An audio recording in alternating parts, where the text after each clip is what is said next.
So, hi.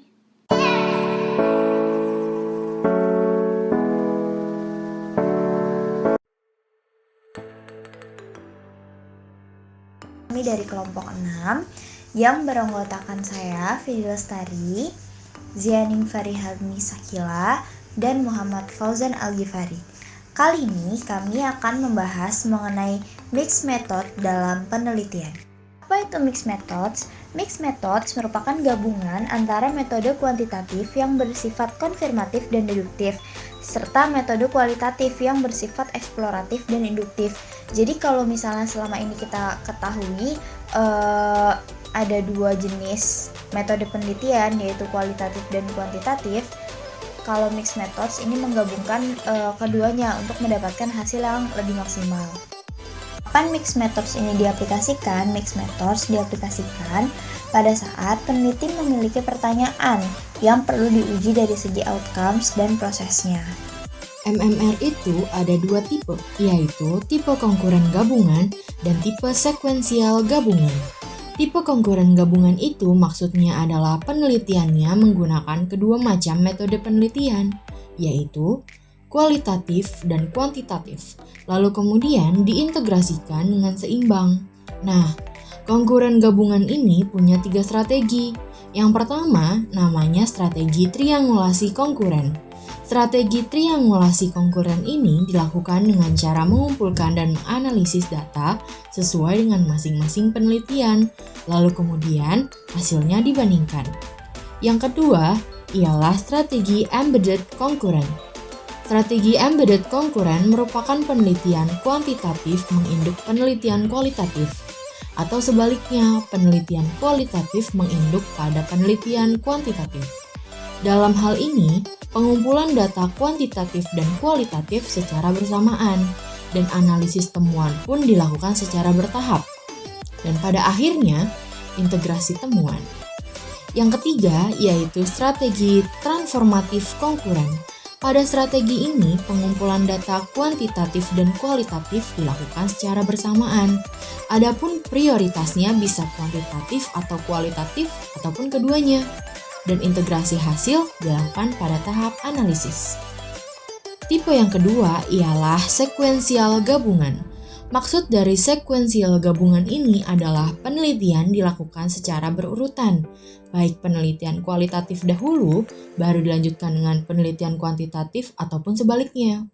Sama seperti konkuren gabungan, sekuensial gabungan juga memiliki 3 macam strategi. Strategi yang pertama ialah strategi explanatory sequential. Strategi ini awalnya melakukan penelitian kuantitatif dan setelah menemukan penemuan yang mengejutkan, dilanjutkan dengan mendalami penelitian melalui penelitian kualitatif. Strategi ini termasuk strategi yang cukup populer digunakan. Yang kedua ialah strategi exploratory sequential. Strategi ini diawali dengan pengumpulan dan analisa data dengan penelitian kualitatif sebagai tahap pertama, lalu kemudian dilanjutkan dengan menggunakan penelitian kuantitatif berdasarkan hasil tahap pertama. Dan yang ketiga ialah strategi transformatif sekuensial. Strategi transformatif sekuensial ini terdiri dari 2 tahap pengumpulan data, yaitu pengumpulan data kuantitatif dan diikuti dengan pengumpulan data kualitatif ataupun sebaliknya. Proses penggabungan data terjadi ketika peneliti menggabungkan antar 2 data penelitian kualitatif dan kuantitatif. Selanjutnya ialah karakteristik dari MMR. Ada 4 buah karakteristik MMR. 1. Rasional. Penting bagi seorang peneliti untuk menjelaskan alasan mengapa melakukan penggabungan antara metode kualitatif dan juga kuantitatif. Yang kedua ialah prioritas. Hal ini merujuk pada seberapa besar bobot antara penelitian kuantitatif ataupun penelitian kualitatif di dalam MMR ini. Yang ketiga ialah waktu. Hal ini merujuk pada waktu yang digunakan untuk penelitian MMR dan data apa saja yang digunakan dalam penelitian. Yang keempat ialah penggabungan data. Hal ini merujuk tentang bagaimana peneliti menggabungkan antara penelitian kuantitatif dan juga penelitian kualitatif. Ya, selanjutnya kita akan memasuki tahapan-tahapan untuk membuat mixed method research atau penelitian gabungan ini. Nah, untuk itu, tahapan pertama yang dilakukan ialah mencocokkan metode penelitian. Yang dimaksudkan adalah mencocokkan metode penelitian mixed method research ini dengan masalah yang akan kita teliti. Apakah masalah yang kita teliti ini cocok dengan metode penelitian gabungan ini? Jika dirasa cocok, kalian bisa melanjutkan dengan menentukan dasar rasional penggunaan mixed method ini. Misalnya, apa alasan kalian menggunakan mixed method ini terhadap masalah yang akan kalian teliti? Jika sudah menentukan alasannya, kalian bisa memilih bentuk metodenya. Bentuk metodenya bisa kalian pilih antara kongruen gabungan atau sekuensial gabungan.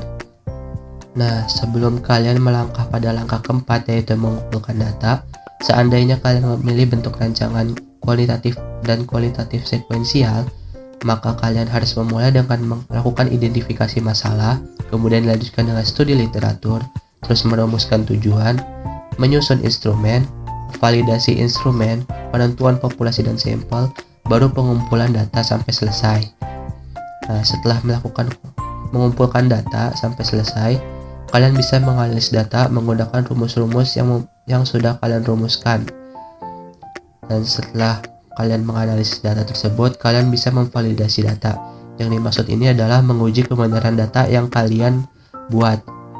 Nah, setelah kalian menguji data tersebut, kalian bisa melakukan interpretasi data.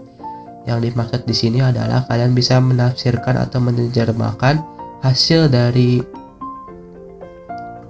analisis kalian secara teori, menggunakan teori. Nah, setelah kalian menafsirkan hasil penelitian kalian ini, kalian bisa mengakhirinya dengan menyusun laporan penelitian. Nah, selanjutnya saya akan menjelaskan kekurangan dan kelebihan mixed method ini.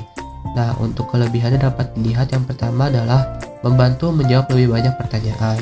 Nah, maksudnya di sini adalah penelitian gabungan dapat membantu peneliti menjawab pertanyaan yang tidak dapat dijawab kalau hanya menggunakan salah satu pendekatan saja. Misalnya, tidak mungkin penelitian kualitatif menyediakan jawaban dari pertanyaan apa, mengapa, dan bagaimana. Dan sebaliknya, penelitian kualitatif juga tidak mungkin menyediakan jawaban dari pertanyaan berapa dan kapan. Nah, untuk itu, dilakukannya penelitian gabungan ini adalah untuk membantu pertanyaan dari kedua belah pihak tersebut secara bersama-sama. Nah, untuk kedua yaitu menyediakan data yang lebih komprehensif.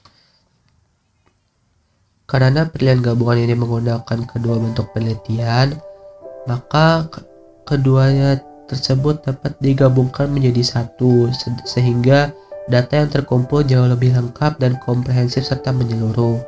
Dan bukti-buktinya juga dapat lebih banyak sehingga bisa diteliti lebih jauh. Nah, yang ketiga yaitu memungkinkan peneliti bebas menggunakan berbagai cara sesuai masalah yang diteliti.